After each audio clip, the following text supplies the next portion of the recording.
வணக்கம் வணக்கம். இங்கே பாருங்கள், தோட்டத்துக்கு வந்துட்டு இன்றைக்கி வாக்கிங் வந்து மாமரம் தென்னந்தோப்பு எல்லாம் இருக்குது. நாங்கள் 2 பசங்க நிற்கிறாங்களா, அவங்ககிட்ட ஒரு இளநி வெட்டிக்கிட்டு இருந்தாங்க. கேட்டேன், காசுக்கு தான் கேட்டேன். அம்மா காசெல்லாம் வேண்டாம், நீங்கள் 2 இளநி கூட குடிங்க, மதியத்து வரைக்கும் நீங்கள் சாப்பிட வேண்டியதில்லை அப்படின்னு. அப்படி தமிழ் தெரியும்னா அப்படி நாங்கள் ஒருத்தர் வேலை செஞ்சிட்ருக்காங்க தோட்டத்தில். சூப்பராக இருக்குதுங்க இங்கே. அதனால இல்லைம்மா பரவாயில்ல, நீங்கள் குடிங்க, மதியத்து வரைக்கும் நான் சூப்பராக உங்களுக்கு ஹெல்த்து நல்லாயிருக்கும் அப்படின்னு. அப்படி ரொம்ப ரொம்ப நன்றி. காசு கொடுத்தேன் வாங்க மாட்டேன், அப்படி காசுக்கெலாம் இல்லைம்மா அப்படின்னு. நல்ல மனசு, இன்னொன்று குடிங்கம்மா அப்படிங்கிற அப்படி. அப்புறம் சேலத்தில் இல்லாமல் படித்தா எனக்கு தமிழ் வரும் அப்படின்னாங்க. சரி அப்படின்ட்டு, சரி நாங்கள் ரொம்ப ரொம்ப நன்றி அப்படின்ட்டு என்னுடைய யூடியூப் சேனல் இருக்குல்ல சொன்னேன், அதை சப்ஸ்கிரைப் பண்ணிக்கிட்டு அப்படி அம்மா நான் உங்களுக்கு சப்போர்ட் பண்ணுறேன் அப்படின்ட்டு. நல்ல உள்ளம். இந்த மாதிரி கொஞ்சம் பேர் இருக்கிறாங்க, எல்லோரும் அப்படி இருக்க மாட்டாங்க. அந்த ஒருத்தருக்கு அந்த நல்ல குணம்னு ஒன்று இருக்குது பாருங்கள், அதுதான் பெரிய கிரேட்னு சொல்லணும். இங்கே எலுமிச்சை மரம், முருங்கை மரம் எல்லாம் இருக்குது. தண்ணி விட்ருக்காங்க, தென்னை மரத்துக்கு விட்ருக்காங்க போல் இருக்குது. கரெக்டு. இங்கே பார்த்தீங்களா, கட்டிங் போட்டு வச்சுருக்காங்க. సాయిరామ్ ఇది మీద బాబు వాళ్ళ ఓహో 25 ఏళ్ళ ఇందులోనే. ఓ ఓ సంవత్సరానికి ఒకసారి ఇచ్చేస్తారా? ఇది మాత్రమే ఉందా, ఇంకా వేరే ఉందండి? ఓ అది ఖాళీదంతా కూడా చేసు. ఇప్పుడు వరి నాటి కోసారా? రాలేదా? అయ్యయ్యో, చాలా కొంతమందికి అట్లా పోతున్నాయేమో. వ్యవసాయం చాలా కష్టం. ఇప్పుడు ఈ వాటర్ ఎక్కడ, మోటార్ ఇది ఉందా, బోరు? ఓ ఆటలో నుంచి వచ్చేస్తుందా? సరే పర్లేదు. మాది చెన్నై అండి. ఇక్కడ ఓలిపతి చైర్మన్ గారు ఉన్నారు కదా, ఆ ఇంట్లో ఉంటున్నాను. అవును, ఇక్కడే ఉన్నాను. పిల్లలకి పెళ్ళి అయిపోయింది, 2 మా ఆయన లేరు. ఇంకా అందుకని ఇక్కడ ఎక్కడ ఉంటే ఒకటే కదా, స్వామి దగ్గర వచ్చి ఉందామని. ఇప్పుడు తక్కువైపోయింది అనమాట. అప్పుడు ఎక్కడో స్వామి ఇక్కడే ఉండాలని. అవును ఆయన ఏం చేస్తాం, చంపేసి. అయ్యో నిజమే అండి. మీరు చెప్తే నెంబరు, ఆ డబ్బు అంత ఉండే డబ్బు బ్యాంకులోకి లేక అక్కడ పని చేస్తాను లోపల. ఒక 4 ఏళ్ళకి చనిపోతాడని నేను ఇచ్చిపెట్టేస్తాను, పని వద్దులే మనకి ఏం పని చేతి చేసుకున్నామని. అప్పుడు ఇక్కడ అండర్ గ్రౌండ్ పుడిచారు కదా, ఇప్పుడు అక్కడ కింద అండర్ గ్రౌండ్ ఉంది అనమాట. అక్కడ రూమ్ ఉంది, అక్కడ రూమ్ ఉంది, కింద ఇట్లా కింద దిగిపోవాలి. ఆ అండర్ గ్రౌండ్ లో రాముడు అనే వ్యవసాయం ఏంటి చూడేనే పక్కకు పెట్టిన మూటలు అలమార్లు రూమ్ అంతా అదే డబ్బులు.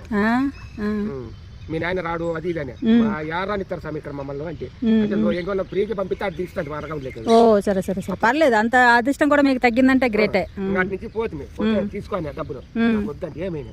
మేము తీసుకుప్పుడు 1 గంట అయితే పోతే రేపొద్దు గేట్లో పట్టుకొని మమ్మల్ని కొడతారంటే నాగా ఇచ్చి 6 లడ్డు ఇచ్చి 6 కలకండ ఇచ్చి పతారని పోతాను స్వామి. అది బెస్ట్.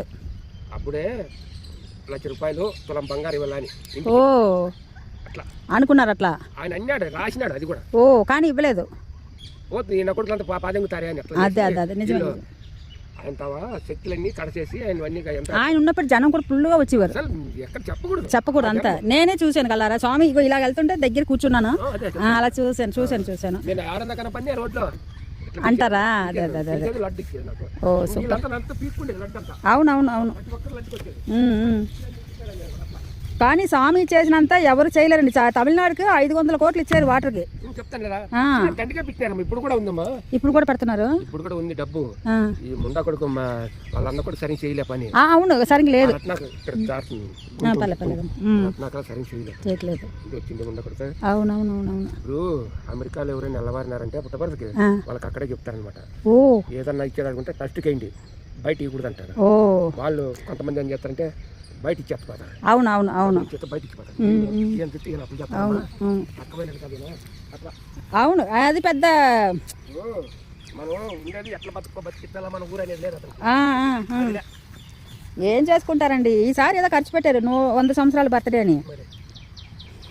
సరే అండి సాయిరామ్, చాలా సంతోషం చేసుకో.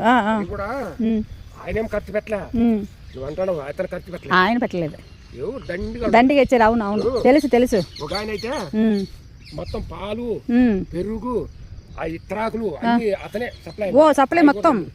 కానీ అయితే పాత్రలు గీతలు మొత్తం అది అతనికి ఏం కావాలని ఆయన సప్లై. ఓ ఒక్కొక్కరు ఒక అలాగా చేసినారమ్మా.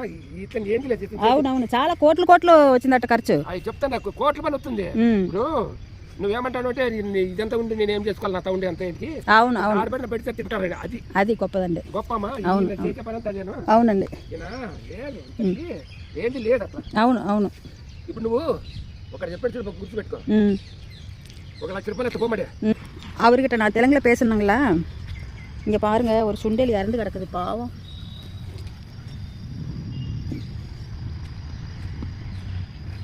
அவர்கிட்ட பேசணும்ல தெலுங்கில். புட்டபர்த்தி சட்டி சாய்பாபா இருக்கிற இடத்துல அண்டர் கிரவுண்டு ரூம் ஒரு 3-4 ரூம் இருக்குதாம்மா. அது யாருக்கு தெரியாது அப்படின்னாங்க. அவர் பார்த்துருக்காராம்மா போய். அதில் வந்து கட்டுக்கட்டாக அவர் சாமி கூப்பிட்டு காமிச்சாராம்மா. இவர் வந்து அங்கே ஃப்ரீயாக வந்து சர்வீஸ் பண்ணிகிட்டு இருந்திருக்காரு. அதனால அவர் வந்து கூப்பிட்டு ராமுவா அப்படின்னு கூப்பிட்டு எல்லாமே காமிச்சிருக்காரு. உனக்கு ஏதாவது வேணுமா, 1 லட்ச ரூபா வேணுமா அப்படின்னு கேட்டாங்களாம்மா. கொடுக்குற வாங்கிட்டு போகணும், வேண்டாம்ட்டு அப்படியம்மா. ஆனால் உட்காரலாம், அவங்க உட்காருக்கு சூப்பராக இருக்குதுங்கண்ணா. வேண்டான்ட்டு வெளியே வந்துட்டோமா. அதுக்கப்புறம்லாம் எப்படி போச்சோ எப்படி வந்து அப்போ வந்து ரூமில் கட்டுக்கட்டாக நகை பணம் எல்லாம் நிறையா இருந்துச்சுமா அப்படிங்கிறாங்க. அங்கே மலை மேலே தாங்க சாமி வந்து என்னடா எறும்பு அங்கே இருக்காங்க. அந்த புளிய மரம் இருக்கும் அந்த இடத்துல. அங்கே தான் சாமி ஃபஸ்ட்டு விளையாடு வராமா, சின்ன பசங்களாம் கூட்டிகிட்டு போயிட்டு. அது சொன்னார், அதை பற்றி பேசினோம். ரொம்ப நன்றி. பாருங்கள் இந்த வீடியோவை லைக் பண்ணுங்கள் ப்ளீஸ்.